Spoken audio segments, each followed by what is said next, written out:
오늘 읽었던 다니엘서 2장은 바벨론 왕 느부갓네살이 꿈을 꾸었는데 다니엘이 그 꿈의 내용이 무엇인지, 그 의미가 무엇인지를 해석해주는 그런 내용이죠. 또 어제처럼 몇 가지 교훈 중심으로 나누려고 하는데요. 첫 번째는 이제 우연이 없다라는 건데요. 다니엘과 세 친구가 이제 BC, 그러니까 주전 605년 정도에 그 바벨론의 포로로 끌려갔거든요.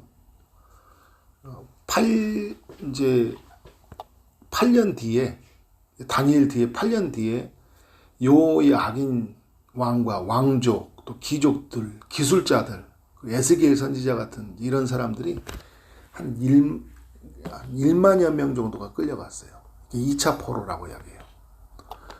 그리고 한 19년, 다니엘이 포로로 끌려갔을 때부터 한 19년이 지났을 때 대부분의 사람들이 바벨론으로 이제 포로로가 되어서 끌려가요.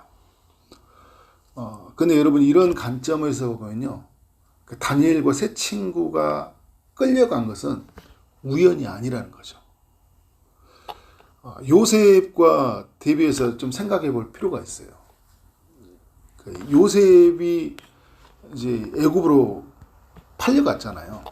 우리가 볼 때는 팔려간 거지만 나중에 요셉이 자기가 팔려간 것이 아니라 하나님이 자신의 동족들을 구원하기 위해서 보내셨다, 이렇게 이야기를 하잖아요.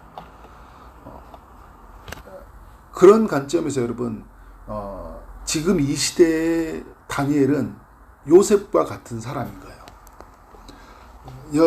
11명의 형제들, 그리고 야곱과 그의 가족들을 구원하기 위해서 먼저 보내신 것처럼 나중에 포로로 끌려온 이스라엘 백성들을 구원하기 위해서, 보호하기 위해서 하나님이 다니엘과 세 친구를 보냈다, 우리가 이렇게 성경을 보면 해석할 수 있는 거예요. 하나님이 이스라엘 구원하기 위해서 애굽에서 이스라엘 보호하기 위해서 요셉을 애굽의 총리로 세웠잖아요. 다니엘도 마찬가지예요. 하나님이 이스라엘을 보호하기 위해서 다니엘을 누구로 세웁니까? 그 총리로 나중에 지금 세우잖아요. 리더로 세워요. 그리고 또 하나님이 요셉을 애굽의 총리로 세울 때 어떤 일을 통해서 세워졌죠? 꿈을 해석해 줬잖아요. 다니엘도 어떻게 합니까? 지금 느부갓네살 왕의 꿈이 무엇인지, 그 꿈의 내용이 어떤 것인지를 해석해 주면서 그걸 계기로 이제 어떻게 바벨론에서 총리로 세워져 가는 과정들을 우리에게 보여주고 있어요. 여러분, 이게 우연이라고 볼 수 있을까요? 너무 이 요셉의 이야기하고 비슷하잖아요. 그죠?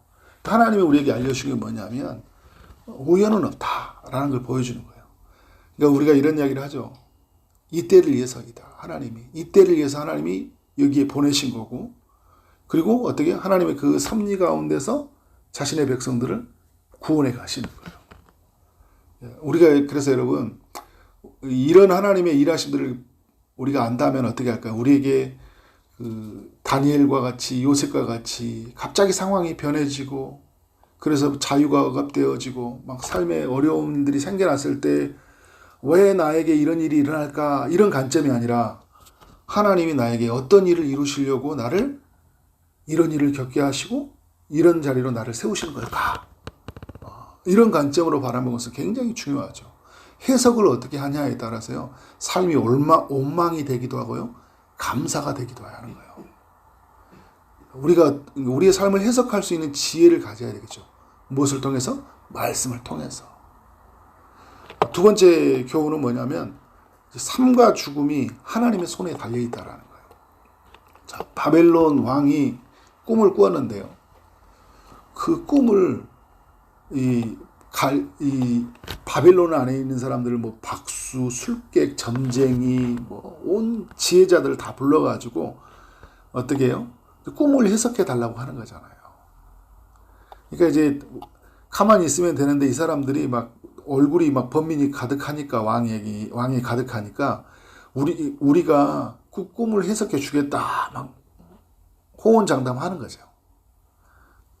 가만히 있지, 그냥 호언장담했어요. 그러니까 왕이 그러면 내가 꿈이 뭐게 물어본 거잖아요. 몰라요. 누가 알아요. 여러분, 제가 어젯밤 무슨 꿈을 꿨겠어요? 모르잖아요. 저도 잘 모르겠어요. 무슨 꿈을 꾼지도. 그런데 어떤 꿈을 꿨어요. 아주 그냥 요상한 꿈이잖아요. 오늘 내용을 보면 아무도 모르죠. 그러니까 이제 왕이 화가 나서 어떻게 합니까? 다 죽이려고 해요. 그리고 누구도 죽이려고 합니까? 다니엘도 죽이려고 하잖아요. 13절의 내용을 보니까. 13절에 보니까 왕이 진노하여 통문하 바벨론의 모든 지혜자들을 다 죽이라고 명령했어요. 그리고 14절에 그러니까 12절에 그렇죠. 13절에 왕의 명령이 내림에 지혜자들은 죽게 되었고 다니엘과 그의 친구들도 죽이려고 찾았더라. 이렇게 이야기하고 있어요. 그러니까 누구도 죽을 이제 위험에 처진 거예요? 다니엘과 세 친구도. 이들도 이제 그 바벨론에서 이제 지혜자들로 세워져 있었으니까 다 죽이라고 했잖아요. 그런데 여러분 어떻게 됩니까? 왕이 죽이라고 명령을 내린다고 해서 죽는 거예요? 우리가 애굽의 때로 간다고 해서 애굽의 때에 모든 아이를 다 죽이라고 했는데 다 죽습니까? 모세는 살아났죠. 인간이 살고 죽는 거, 복을 누리고 화를 받는 것은요, 인간의 결정에 따라 되어지지 않는다는 걸 보여주는 거예요. 그러니까 여러분 우리가 삶과 죽음, 하나님의 사람들에게 특별히 누구의 손 안에 달려 있어요? 하나님의 손에 달려 있어요. 죽이려고 하는 왕의 명령이 있지만 죽지 못하는 거예요. 그러니까 여러분 요셉이 했던 행동이 굉장히 중요한데 요셉이 어떻게 합니까? 슬기로운 말로 14절에 왕의 대장 근위 대장 아리오에게 슬기로운 말로 이야기하잖아요. 15절에 왕이 왜 이렇게 급하냐? 할 소리 다 하죠. 왕이 급하냐? 그러면서 어떤 시간을 달라고 하는 거예요? 내가 왕의 꿈이 뭔지 그 꿈의 내용이 어떤 것이 해석할 수 있는 시간을 달라. 그리고 나서 한 일이 뭐예요? 새 친구와 함께 기도하는 일이에요. 근데 여러분 우리가 이런 거죠. 생사화복이 하나님의 손에 있어요. 근데 우리 하나님의 사람들은 어떻게 하냐면 그래 삶과 죽음이 하나님의 손에 있지. 그러면 뭐 어떻게 살아도 죽을 사람 죽고 살 사람 살겠네 이런 관점이 아니라 어떻게 해요? 죽음의 위기가 찾아오면 어떻게 해요? 하나님께 기도하는 거예요. 오늘 우리가 여러분 막 예를 들어서 아파. 이제 이렇게 병원에서 보니까 시한부래. 그러면 이제 이런 거예요. 아이고 그래 뭐 하나님이 살려주시면 살려주시겠고 이게 아니잖아요. 그죠? 우리는 어떻게 해야 돼요? 살고 싶을 이유가 있고 하나님 앞에 뭔가 해야 될 사명이 있다고 분명하게 새겨진다면 어떻게 해야 될까요? 살려달라고 해야 되겠죠. 그러니까 우리가 여러분 그래서 운명론, 숙명론 제가 섭리라 이야기하면 어떤 사람은 그렇게 빠져버려요. 그래 하나님이 다 섭리 가운데 이루어진다면 우리 아무것도 안 해도 되겠네. 아니에요 여러분. 우리가 해야 될 일은 뭐예요? 우리는 내일 일을 알 수가 없잖아요. 내일 일을 아시는 하나님께 어떻게 하는 거예요? 기도하는 거예요. 우리가 어떻게 이 세상을 다 해석할 수 있겠어요? 우리 여러분 저도 성경을 묵상하고 해도요. 어떤 일이 생기면 그 성경의 내용과 같이 입이 안 돼요. 같이 정리가 안 된다고요. 누가 도와주셔야 돼요? 하나님이 도와주셔야 돼요. 너무 중요한 이야기를 우리에게 보여주고 있습니다. 그래서 여러분 어떻게 합니까? 하나님이 주신 이 꿈을 다니엘에 때문에 하나님이 은혜를 주셔서 해석하게 하시잖아요. 자, 세 번째 교훈. 하나님의 구원의 일을 이루기 위해서요. 우리에게 있는 은사와 재능을 사용하신다는 거예요. 구원을 이루기 위해서. 그래서 구원을 이루기 위해서 우리의 은사와 재능을 주셨다. 이렇게 생각하시면 돼요. 자, 1장에서 하나님이 어떤 일이 있었습니까? 1장 내용에서 17절에 보니까 다니엘과 이 세 친구에게 학문을 주시고 모든 서적을 깨닫게 하시고 지혜를 주셨다고 하잖아요. 그리고 다니엘에게는 모든 환상과 꿈을 깨달아 하셨다고 하잖아요. 그죠? 하나님이 깨달을 수 있는 지혜를 주셨죠. 은사를 주신 거예요. 그리고 이게 어떻게 하고 있습니까? 이때 쓰여지는 거예요. 그러니까 왕 앞에 나올 때 보면 여러분 지혜를 가졌으니까 왕에게 시간을 달라고 하고 그리고 하나님께 기도하는 것들을 갖잖아요. 이렇게 모든 여정들을 보면 굉장히 지혜로워요. 그리고 하나님이 어떻게 해요? 다니엘에게 그 모든 환상과 꿈을 깨달아 알게 하신다고 이렇게 말씀해 주셨는데 그게 이제 오늘 2장에서 어떻게 합니까? 그 꿈을 해석하게 하잖아요. 왜 이런 재능을 주셨을까요? 이때를 위해서. 여러분, 우리에게 재능도 주시고 또 하나님의 교회에 새 은사를 주시잖아요. 결정적인 순간에 그 하나님의 은사, 우리의 재능을 어떻게 사용하셔요. 이때를 위해서 주신 거예요. 그래서 여러분 어떻게 해요? 하나님이 그런데 재능과 은사를 주셨는데 어느 순간에 만납니까? 기도하는 순간에 만나는 거예요. 내게 하나님의 은사가 있어요. 내게 하나님이 주신 재능이 있다고요. 그런데 여러분 그게 막 쓰여지는 게 아니라 또 이 순간에 어떻게 하나님이 알려주셔야지 아는 거잖아요. 힘을 주셔야지 우리가 힘을 쓸 수 있는 거잖아요. 그러니까 어떻게 하나님 앞에 기도하는 거잖아요. 그래서 어떤 일을 만나는 거예요? 하나님의 일하심을 만나는 거예요. 그래서 여러분 하나님의 구원을 이루시기 위해서 우리에게 주신 것들이 그것에 여러분 그것이 우리가 얼마나 영광스러운 것인지, 그래서 이때를 위해서 하나님 나를 이렇게 사용하시는지에 대해서 우리가 정말 감사하러 가져야 되고 또 기대를 가져야 되겠죠. 또 네 번째 교훈이 있습니다. 세상의 왕국은요 아무리 강해도요 결국 무너진다라는 거예요. 그러니까 오늘 그 쭉 이렇게 내용이 꿈의 내용이 해석하는 내용이 그 다니엘이 해석을 하잖아요, 그죠? 그 꿈의 내용이 무엇인지도 알고 이 내용이 뭐냐면 그 바벨론 왕에 대한 어떤 칭찬에 관한 이사도 있지만 바벨론 왕에게 굉장히 두려움도 주는 내용이기도 해요. 왜요? 바벨론 왕국은 무너진다라는 거예요. 그래서 이 네 왕국에 대해서 결국 이게 역사 속에서 우리가 증명되는 바벨론, 이제 페르시아, 헬라, 로마 이 이야기를 해준 거거든요. 그러니까 결국 당신 무너진다. 그런데 이 세상은 영원한 게 없다. 이걸 이야기해주고 있어요. 이 세상에 영원한 게 없다. 이런 이야기로 바벨론 왕에게 전달해주고 있는 거예요. 이 바벨론 왕이 어떻게 합니까? 가져야 될 생각은 이 나라는 영원히 지킬 수 없는 나라다. 그러니까 여러분 누구를 의지하게 될까요? 하나님을 의지해야 되는데 하나님을 의지하는 사람이 누구예요? 지금 다니엘이 있잖아요, 그죠? 그러니까 애굽으로 이제 요셉의 때로 가보면 애굽이 막 7년 풍년, 7년 흉년 이야기를 했잖아요. 그럼 이 나라를 이끌어갈 만한 그러면 누가 필요한 거예요? 다니엘이 필요한 거잖아요. 근데 하나님은 다니엘을 세우기 위해서요. 이렇게 다니엘을 세우기 위해서 이 역사의 큰 플랜의 이야기를 어디에 누구예요? 왕에게 심어주는 거예요. 이 나라 큰일 나겠네. 그럼 누가 그게 맡겨야 돼요? 다니엘에게 맡겨야 되는 거예요. 하나님의 일하심들이죠.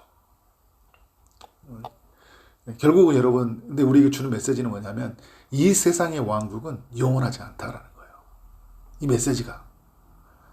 결코 막 그 사람들이 보면 이 바벨론은 권력의 느부갓네살은 정말 무소불위한 권력을 가지고 있었고 그리고 바벨론은 절대 무너지지 않을 것 같은 그런 강대국이었는데 하나님이 무너진다라고 이야기하는 거예요. 그러니까 우리 하나님의 사람들은 뭘 보고 가야 돼요? 하나님 말씀을 보고 가야 되고 그리고 진짜 영원한 게 뭘 보고 살아가야 돼요. 그래서 여러분 이 세상도요 우리가 성경에서 보면 잠시 보존된 땅이라고 이야기해요. 결국 다 무너집니다. 무너진 걸 여러분 붙잡고 사는 게 아니에요. 우리는 여러분 영원히 세워지는 게 무엇인지를 알고 그래서 여러분이 오늘 영원히 세워지는 땅에 대한 약속도 해주잖아요. 영원히 세워진 게 뭐냐. 근데 우리는 하나님의 사람들은 영원한 걸 붙들고 살아가야 된다고요. 진짜를 붙들고 살아가야 된다고 우리는요. 이 메시지를 우리에게 전해주고 있어요. 이런 이야기가 여러분 놀랍잖아요. 그래서 여러분 마지막에 결국 어떤 일이 됩니까?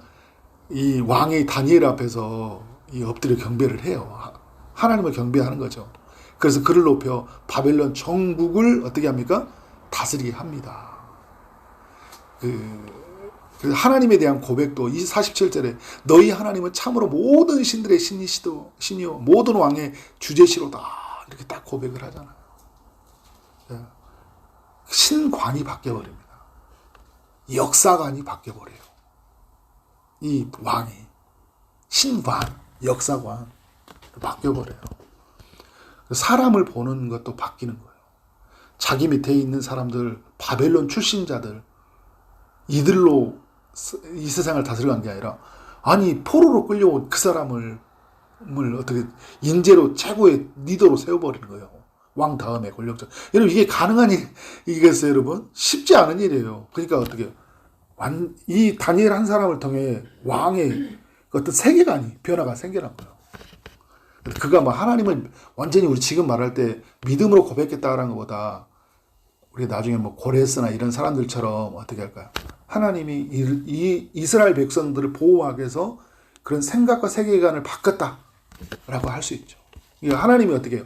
역사를 주관하잖아요. 보여주는 거예요. 다니엘과 세 친구. 봐. 내가 만지니까, 내가 일하니까 왕도 내 앞에 굴복하잖아. 그 고집불통이 갖고 힘으로 쓰는 사람도 어떻게 해요? 하나님이 만지시면 이렇게 변화된다. 그러니까 세상에 우뚝 서 있는 존재가 누구예요? 하나님인 거예요. 우리 하나님의 사람들 누구를 바라보는 거예요? 이 하나님을 바라보는 거예요. 우리 이 하나님을 바라보고 믿음으로 살아가는 우리의 삶이 되어지기를 주님의 이름으로 축원합니다. 아멘. 기도하겠습니다. 하나님 감사합니다.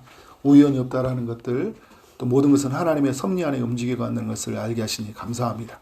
우리의 삶과 죽음이 하나님의 손에 달려있고 하나님의 구원을 이루시기 위해서 우리 각자에게 재능과 은사를 허락해 주셨다는 사실에 감사하게 하시고 감격하게 하시고 우리를 온전히 되어드리게 하여 주옵소서.